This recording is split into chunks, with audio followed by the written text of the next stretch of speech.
കള്ളാടി ദുരന്തം.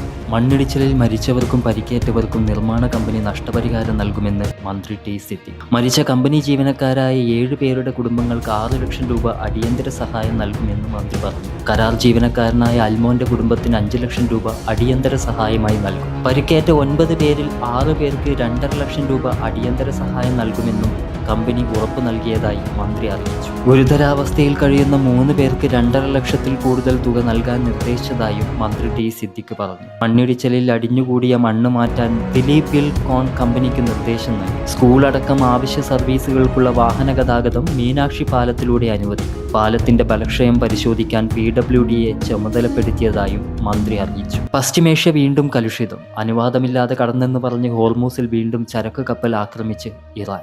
അമേരിക്കൻ ആക്രമണത്തിന് പിന്നാലെ ഗൾഫ് രാജ്യങ്ങളിലെ US സേനാ താവളങ്ങൾ ലക്ഷ്യമിട്ട് ഇറാന്റെ പ്രത്യാക്രമണം. അനുവാദമില്ലാതെ കടന്നെന്ന് ചൂണ്ടിക്കാട്ടി ഹോർമൂസിൽ ഇറാൻ വീണ്ടും ചരക്ക് കപ്പൽ ആക്രമിച്ചു. ബഹ്റിനിലും UAEയിലും ഖത്തറിലും ഇറാൻ ആക്രമണം നടത്തുന്നുവെന്നാണ് റിപ്പോർട്ടുകൾ. ഇറാൻ അംഗീകരിക്കാത്ത ഒരു പാതയിലൂടെയും കപ്പലുകൾ കടക്കാൻ ശ്രമിക്കരുതെന്ന് IRGC കനത്ത മുന്നറിയിപ്പ് നൽകുന്നു. മേഖലയിലെ അമേരിക്കൻ ഇടപെടലുകൾ പൂർണ്ണമായി അവസാനിക്കുന്നതുവരെ ഹോർമൂസ് കടലിടുക്ക് അടച്ചിടുമെന്നാണ് ഇറാന്റെ നിലപാട്. ആയത്തുല്ല അലി ഖമനിയുടെ രക്തത്തിന് പ്രതികാരം വീട്ടുമെന്ന് ഇറാൻ പരമോന്നത നേതാവ് മൊജ്തബ ഖമനേയി പ്രതികരിച്ചിട്ടുണ്ട്. കപ്പലുകൾക്ക് നേരെയുള്ള ആക്രമണങ്ങളെ ഇന്ത്യ ശക്തമായി അപലപിച്ചു. ഇറാൻ കപ്പൽ ആക്രമിച്ചതിന് പിന്നാലെ അമേരിക്ക ആക്രമണം പുനരാരംഭിച്ചിരുന്നു. ബന്ദർ അബ്ബാസിലും ഗഷാൻ ദ്വീപിലും സിരിക്കിലും സ്ഫോടനങ്ങളുണ്ടായി.